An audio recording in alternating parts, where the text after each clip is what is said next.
Whatever comes tomorrow, I will row, row, row my boat gently down that stream. I will be merry remembering that life is but a dream. Through Taoism, we learn to balance our daily lives, not as a way of becoming superior to our neighbors, but rather the opposite. Taoism teaches us to live in harmony with ourselves and our surrounding world.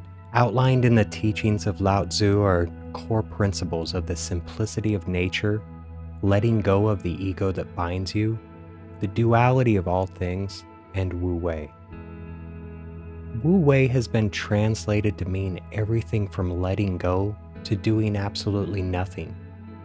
I would much rather think of it as letting go of the struggle towards an end result.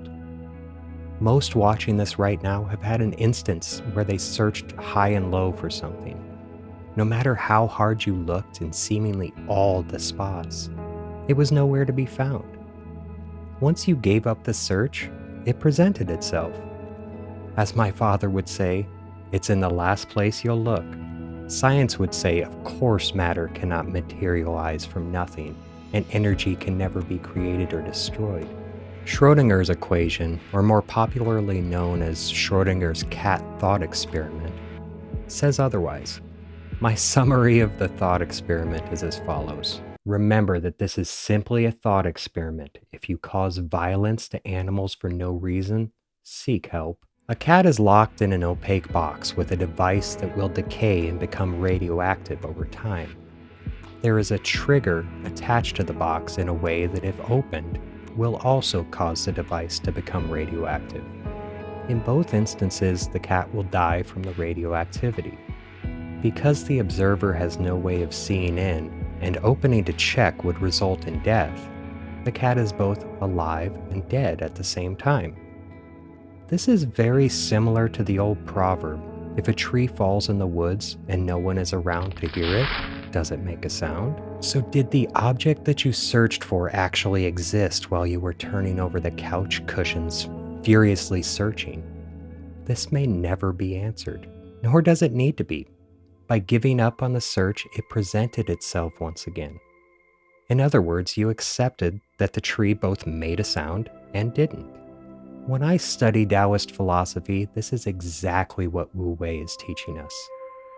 Rather than struggle to find the object, we can decide that the outcome is the same. We can let the thought of its position become irrelevant to our happiness. In the yin-yang principles of duality and balance, we know that sadness is the opposite of happiness. Letting go of the sadness will balance your personal duality towards happiness, despite carrying a sliver of sadness inside for the missing object. If something is causing you pain and strife, letting go of it may not instantly create an opposite, but it will allow it to pass and vacate the valuable space in your mind, thus forcing it from existence in your perception of the world. When you create a picture in your mind of ultimate happiness, you disregard everything that doesn't fit inside the frame. By doing this, you become hyper-focused on the outcome or ultimate goal. This is a paradox of motivation. Let's say, for example, that your ultimate happiness is 6 figures a year, a beautiful wife, and a house in the suburbs. You have attached your happiness to this outcome. While you move towards this goal by getting a promotion at work and meeting someone that you believe to be the one, you gain a sense of satisfaction in your progress. For the moment, you are content. But you know that this is not even close to the happiness you will feel inviting neighbors over for a barbecue and a dip in your above-ground pool. So if something should happen, and the job that you placed all your happiness in decides to furlough you, and they say that your position is no longer needed, what then? When you have been working towards your house in the suburbs for half your life, and now your hard work is no longer relevant, will you move on to another job and reinvent a new path towards your picket fence? Will you throw your hands up and blame the world for your misfortune? Or will you accept your fate and invite your neighbors to your crappy apartment for drinks instead? What if you accepted your fate from the start? What if instead of hitching your horse to happiness, you let it roam free? what then would ultimate happiness look like? Would it require 6 figures and a bombshell wife? Or would it be the last breath that was provided to you? If that beautiful wife of yours should pass, will this mean that there is no future for you, or will you accept mortality and move forward? In Stoicism, Epictetus reminds us that as we kiss our wives and children at night, remember that this is a mortal that you are kissing. The acceptance of mortality is directly correlated to Wu Wei. Wu Wei is not asking us to be stagnant and wait for everything to happen to us. It is not motivating us through our goals. Wu Wei is not the path that you walk on to nirvana, nor is it nirvana itself. Wu Wei is much like the Stoic principle amor fati, or to love your fate. Wu Wei is the decision to avoid the struggles, not by a refusal to work hard, but rather by not attaching the outcome of the work to your happiness. Nothing can be done to avoid struggles. They will always be present.